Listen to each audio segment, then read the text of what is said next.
huge from SK Rossi, and he's looking for every single victim. SK Rossi's got the hits, he's got every single player. This man cannot be denied. No way. No way, SK Rossi. Rossi wants the bloody ace. Give it to him. SK Rossi ends it. कलियत Shanta तो आज उतना ही Asian पे कहर बन के बरसा है SK freaking Rossi.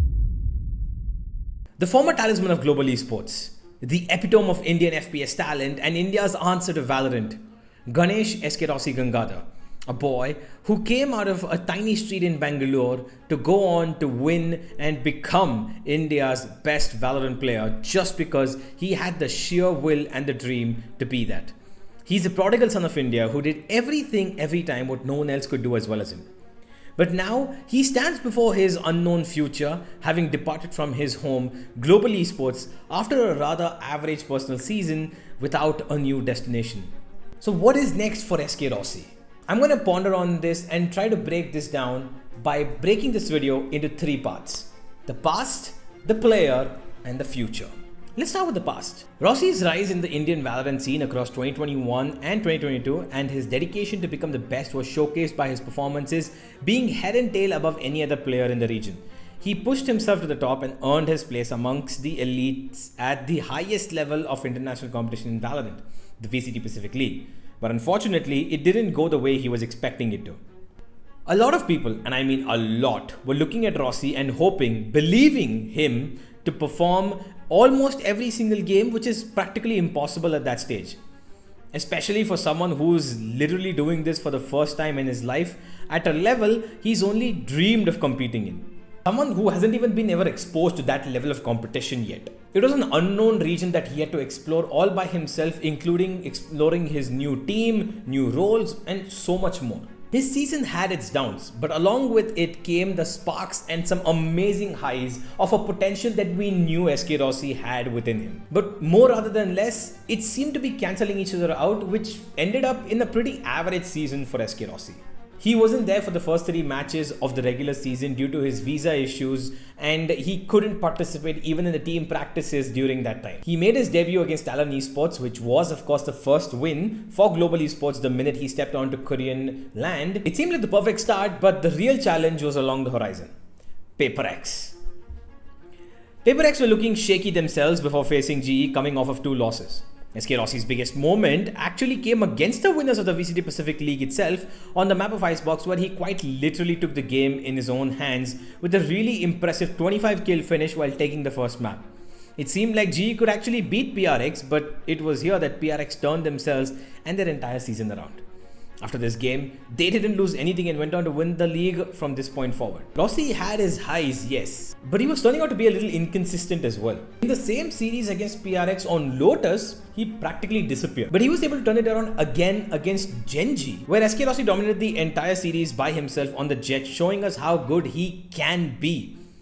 His potential to play amongst the best was clearly there. It was just flickering like a switch every other game though. From this point on, the season started becoming a little more pressuring. They needed to win a few more games to secure qualification for the playoffs. But RRQ gave them quite the beating and Rossi had a performance to forget against them. The season went down like a landslide post this point, because even as a team they weren't able to find their groove, let alone Rossi individually. Yes, they beat DFM, but here again, Rossi shined in one map. The immediate next, he struggled. The consistency was taking a bit of a hit. Yes, it's not possible in every single game, but the best of the best are the best because they can do it almost every single game. His momentum disappearing between maps was a cause of concern. A must-win game against Team Secret to at least fight for qualification, but the entire team that day seemed to have lost their mojo.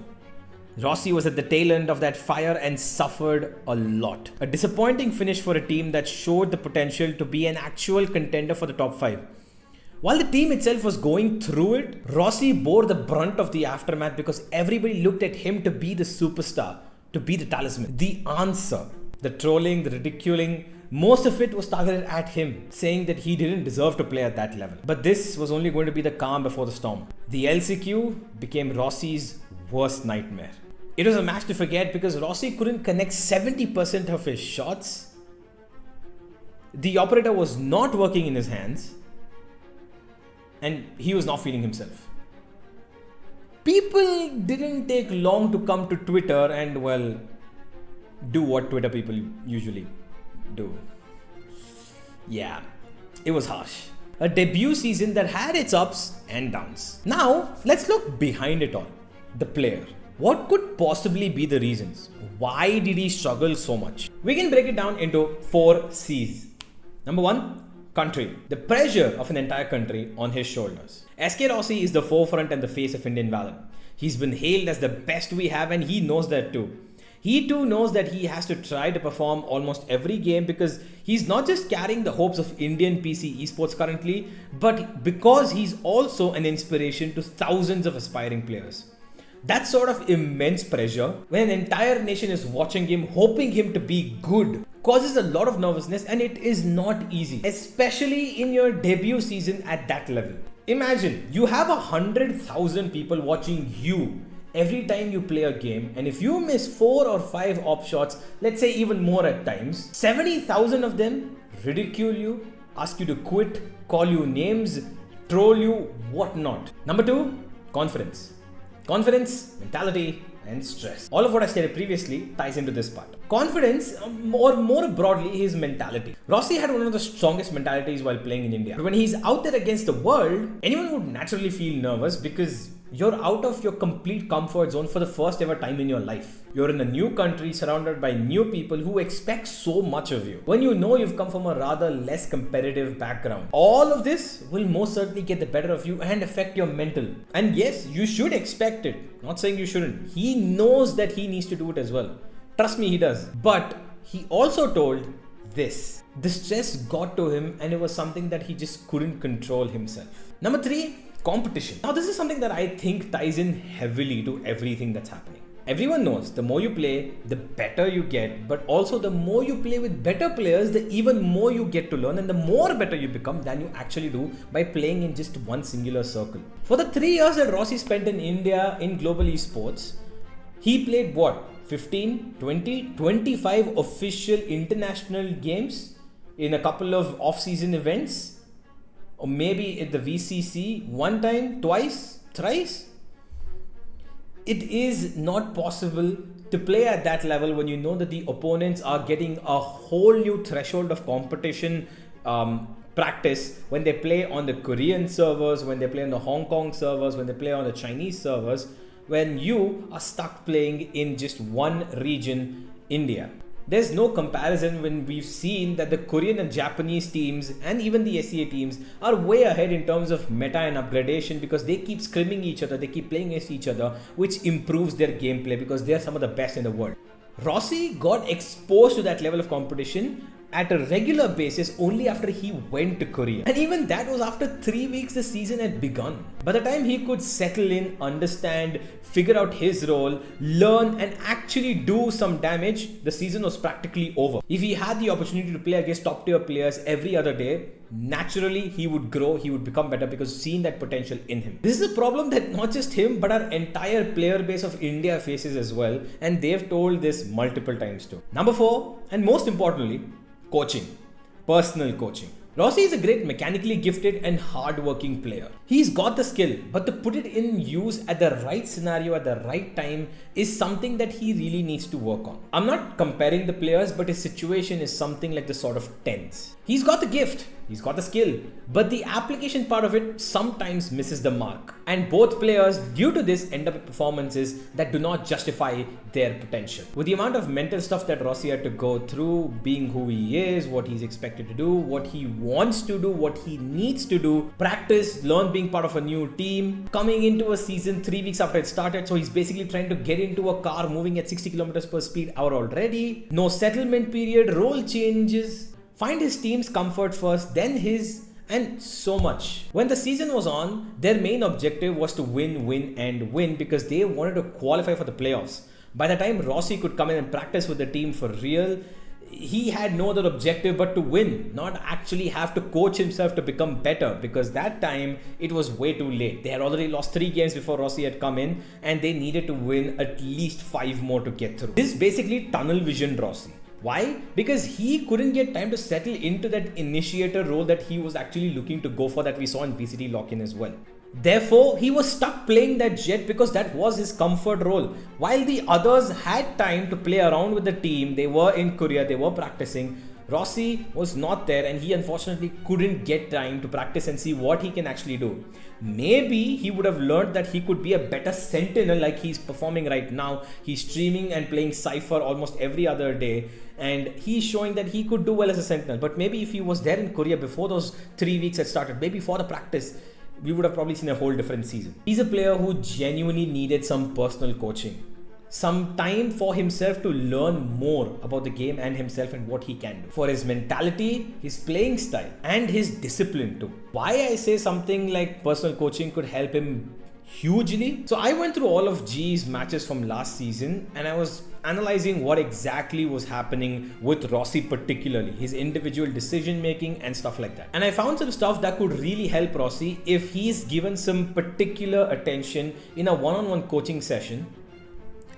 Let's take this round first of all, for example. Vitality up against Global Esports at VCT lock-in, where SK Rossi was playing the Sova. Now, why I particularly point this round out is because of the fact that he goes into a completely obscure position as a Sova, which you usually don't expect to see, especially when you're playing on Lotus, because you need to have a backtrack on A side to be able to get to safety, right? Now, Global Esports is planned here. They've got 4 stuck on A, as you can see on the map, and they are playing retake on B. They've let the Killjoy take over C, and that's basically it. And they're going to try and take A main control. You can see that, but they also probably know that Vitality are going to be forcing into this zone.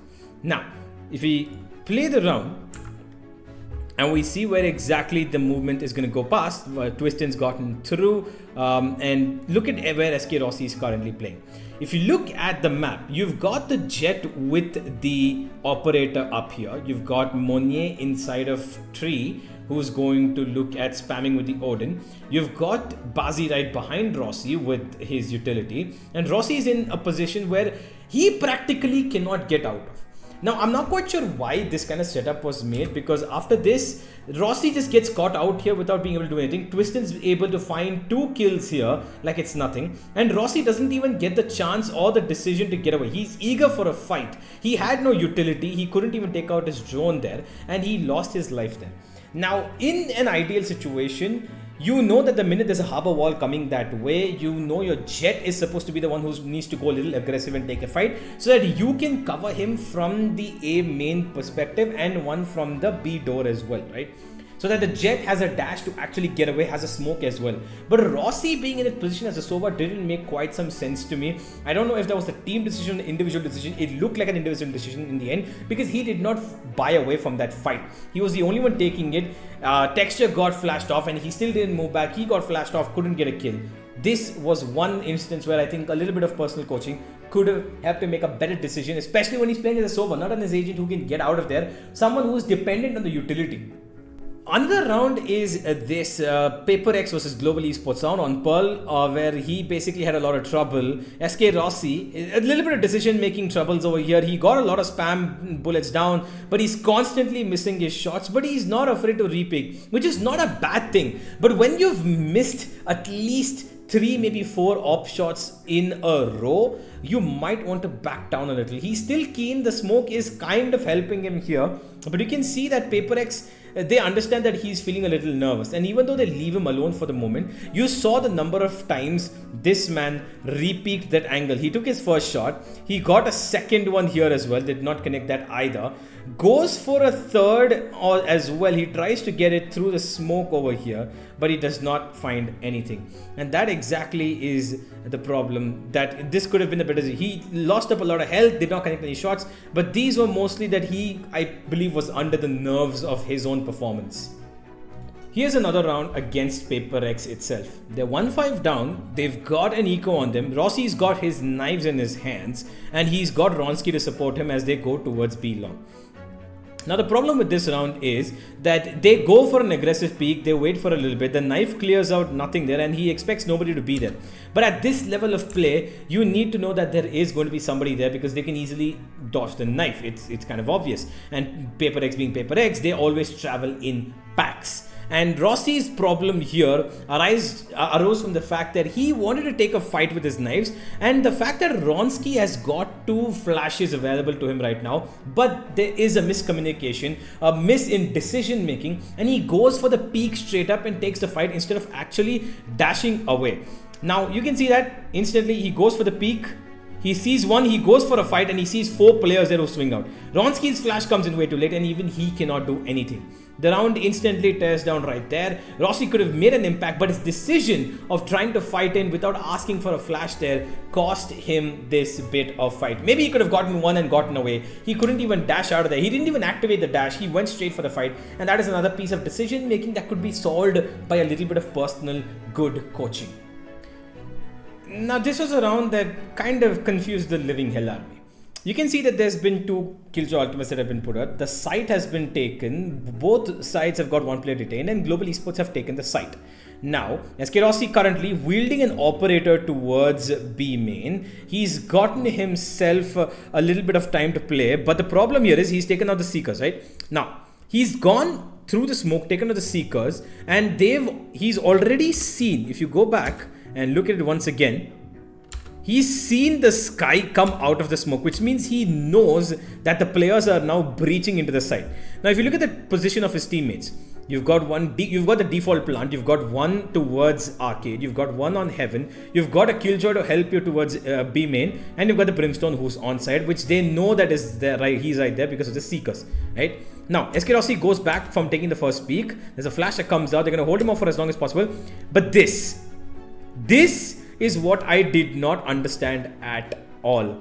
He knows that the Sky's come out and he expects him to still be in the same position, but the Sky Eman has already walked onto the side. The Brimstone is watching at an angle, but I'm pretty sure that what you can see right now on your screen is that the Killjoy doesn't come in with him to take that fight. And because he doesn't, SK Rossi makes a very, very agile decision of running in through a smoke with an operator in his hands to take a fight that he has no clue about where the other players are. Decision making like this gave Eman 3 kills because he was able to open up the site all by his lonesome, and Texture was left alone. SK Rossi could have gone from behind, come in from arcade, made a better, version of this, because even though the smoke was there towards main, he had 3 players alive who could keep that bomb alive until the end for him to make that operator give an impact. But he ran through a smoke completely bizarrely, which I did not understand, and gave up his life for basically fighting a fight that he had no information about. Another mistake that could have been averted with a little bit of proper decision making, which could come from personal coaching. Now, this round against Team Secret was something that I also was a little concerned about. Rossi again has the knife. They're looking to do a garage split towards C and go in and take the C side when they know that the opponent is on an eco. You can see it. They've got a semi-buy. Rossi's gone in, and what happens here is that Monier doesn't get his corner check properly and he gives away a gun to Bochum. Now, Rossi is a little bit curious about this and he goes for it by himself. His teammate Killjoy is still coming in from the long position. He's towards outside of garage. And Rossi goes in for this, while the C side, by the way, has already been taken control of. Aaron is on site and he's ready to plant. But they know that the C long position is currently compromised. What they could have done is taken the plant towards spawn, played it because they've got even garage control, taken a little bit slight open plant which is open for both garage and spawn, and played it off of that because the Viper smoke currently is covering them off. So they had a chance, but Rossi instead chose to go for the fight, got blinded, fired all of his knives, has a Bucky, got completely confused about where the Omen is, and went straight to his death. I know it's slightly frustrating, but you need to realize that even he is in a bit of a position where he's like, okay, I need to do this for my team, I need to win this fight. Yes, he's in that zone where he's like, I need to win this, I need to win. Instead of thinking, what can be the best outcome out of this? What should I do? Maybe play on site with my captain. Because this actually forces Aaron to go in towards garage because his teammate on garage, Bazi, loses his life. And that attracts him there to try and get the trade frag back, which he does. But what he doesn't know is there's one more over there. Now both the players are stuck in towards garage, trying to get a bit of an opening. And because they went towards garage, an open C site that was actually there for them, open to plant, they got scared of it because the Omen is completely occupied towards C long, and they know that there's one towards spawn as well, so they might get pinched there. Instantly, they change the rotation, they go towards B, where they've got the Rays walking in towards them, and it's practically done and dusted. They get ecoed right there. If SK Rossi would have stayed alive there, he would have been able to maybe secure the round for his team with a little bit more patience. Instead, he went for a fight that he was not sure of, and he went in there alone as well. Did not have anybody coming in from the flank that could actually help him win that fight or trade him off, and that Omen, by that one singular kill of SK Rossi, changed the round. There are some rounds that you can see here that could have been played better by him if he had just chosen to make better decisions and changed up his game style a little bit. And that would have come with maybe a little bit more disciplined coaching that would have allowed him to put in patience into his nature of play. You see that currently he's been grinding that sentinel role on his streams and off stream as well, making himself more disciplined, more patient, not recklessly aggressive, where in fights it was mostly him in a 50-50 fight. He's realized that and is working on his mistakes and has been putting in individual effort to improve himself. But where will this effort reflect or be seen? That's where we come to the future. As of right now, SK Rossi isn't officially announced by anyone. He's currently looking for a team based on his Twitter posts, and he's open for tryouts as well. I'm going to basically put this in a way where he could be going, who could need him, and where he personally needs to be looking at. Orangutan seems like one place that he could go to. Realistically, him coming back to India seems like an option that might be explored the best, because even Orangutan have been telling for some time that they are going to be signing a global phenomenon as their fifth, which I'm not quite sure, but having the word global in there points to the fact that SK Rossi might be joining them. OG are also a team that could need him because they need that one star level player who could push them at an even higher level to fight for ascension, at least to get to playoffs. But in my opinion, Rossi shouldn't be coming back to India. I personally believe he should be looking out for and grab any opportunity that he can find in the Korean, Japanese or SEA region, wherever it is. Rossi's competitive side will only continue to grow if he continues to play amongst the best of the Pacific. And they all exist in the SEA, Korean and Japanese region itself. It won't help him individually if he decides to come back to India, where he's practically miles above everybody else in terms of competition. He is at the Pacific level, maybe slightly below that, but he is far above where currently Indian Valorant stands. In my opinion, he should be looking at teams like Boom, Neos, D+, or any of the current top tier 2 teams of the Pacific, only to improve himself and get himself at the top of his game and back to tier 1. Or if he is to be picked up by a tier 1 org, RRQ, Genji, if at all they find interest in him because of his changed up approach to the game, could make good use of this guy's skills. Yes, there will be communication issues, obviously, but this is the time for Rossi to start trying new things, to take some risks and move his career forward in a direction that he did not expect it would go. Learn a new language, try to blend in. He anyway loves their culture as well. So it might as well be time for him to take a step that he knows is going to put him in a bit of an open zone where he can improve on him, only go further up and nothing else. Him coming to Orangutan, to be honest, is not going to change anything. Why I say that? Because OG will still be the strongest team in India and they'll only grow that margin with Rossi coming in. Does that change anything? No. OG are still going to remain the best team in India. How will it affect their 2024 ascension chances? It will increase them. I am going to agree it is going to increase them. They might make it to playoffs because of SK Rossi, but will they win against the forces like Scars and Fennel or even D+? I'm not completely sure. Because one player can get them to a certain distance, but not across the entire finish line by himself. I believe he should be looking to be a little selfish right now. Look for a team that he can add some real value to and who can also help him grow in an environment that he's never been in before.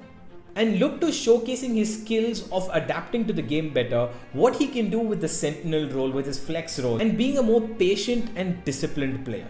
What do you think? Where do you think SK Rossi will be headed? Is he better off coming back to India, or should he put himself out there and go for a challenge and try something new? Let me know in the comments below, and I'll see you next time.